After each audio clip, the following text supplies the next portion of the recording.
Europe 1. Le grand direct des médias, Jean-Marc Morandini. Et le fait média du jour, ce sont donc ces nouvelles révélations autour de la fête de la musique de France 2, un programme qui aurait coûté près d'1 million d'euros. C'est l'argent en tout cas qu'aurait reçu la société de production de Daniela Lombroso, une somme qui pose de très nombreuses questions ce matin. Jérôme Viannitchenko, bonjour. Bonjour Jean-Marc. Vous êtes notre expert média et d'abord on va revenir donc sur cette soirée du 20 juin dernier sur France 2. Et oui, ce soir-là, TF1 et France 2 se livraient une bataille sur le terrain musical. On l'avait même appelé la guerre des fêtes de la musique, vous vous en souvenez. Sur TF1, Nikos Aliagas présentait la chanson de l'année dans un cadre enchanteur en direct des arènes de Nîmes. Au même moment, sur France 2, Virginie Guillaume et Patrick Sébastien étaient aux manettes de la fête de la musique, baptisée cette année du soleil et des tubes.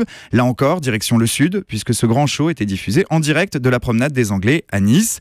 Deux programmes très proches dans le concept, deux grands concerts captés en live, deux grandes scènes où défilait une pléiade d'artistes français et internationaux, les ténors de la variété, un véritable dilemme pour les maisons de disques qui devaient alors choisir où envoyer leurs chanteurs, un dilemme aussi pour les mélomanes qui tenaient frénétiquement leurs zappettes pour ne pas manquer la prestation d'un tel ou un tel.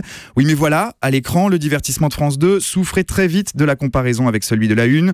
Impossible de ne pas remarquer que TF1 offrait un spectacle beaucoup plus impressionnant, visuellement beaucoup plus réussi, et les téléspectateurs ne s'y sont d'ailleurs pas trompés. Ils étaient 4 millions à suivre les prestations qui s'enchaînaient sur TF1 et le sacre de Kenji Girac. Cela représentait 25% du public, un téléspectateur sur 4. Sur France 2, ils étaient beaucoup moins, 2 600 000 téléspectateurs seulement pour 17% du public. Mais au-delà de l'audience, il y a d'autres chiffres qui posent problème. Oui, et notamment un chiffre, 950 000 euros. C'est le budget global de la fête de la musique de France 2. Le budget utilisé par la société de production Degel Prod, une société qui appartient à Daniela Lombroso pour produire ce grand spectacle.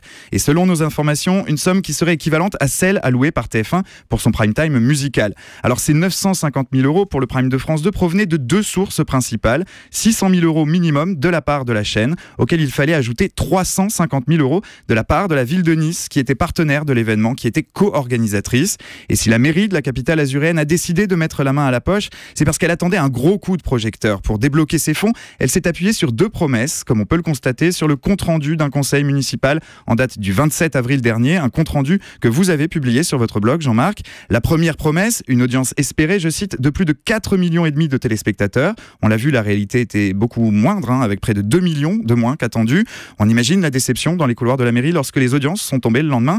Et la seconde promesse, c'était l'espoir d'un plateau, je cite, de près de 80 artistes de renommée nationale et internationale.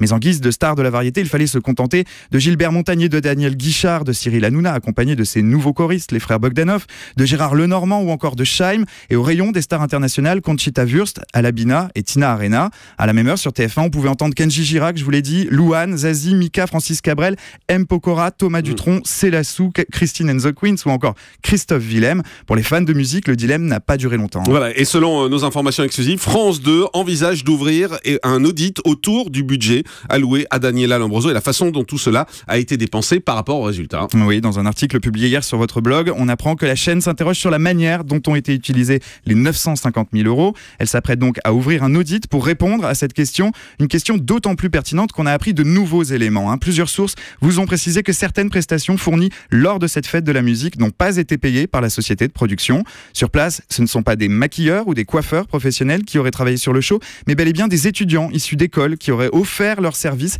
gratuitement à la production. De même, tous les artistes présents à Nice n'auraient pas bénéficié de loges une fois sur place. Et enfin, certaines maisons de disques auraient dû financer elles-mêmes le déplacement de leurs artistes. C'est assez contraire à ce qui se fait habituellement. Alors au regard de ces nouveaux éléments, on peut se demander où est passé le budget alloué à ce prime time. Et on comprend aussi les interrogations de France 2 ce matin. On comprend enfin que Daniela Lombroso aura sans doute à s'expliquer de la manière dont a été produite cette édition 2015 de la fête de la musique. Voilà, et Daniela Lombroso qui ne s'est pas expliqué depuis le début sur cette affaire et qui n'a pas démenti à un seul moment toutes les informations que l'on vous révèle. De toute façon, ces informations sont exactes. Donc pour l'instant, c'est France 2 qui souhaite ouvrir un audit sur tout ce qui s'est passé. Merci beaucoup, Jérôme Viannitchenko.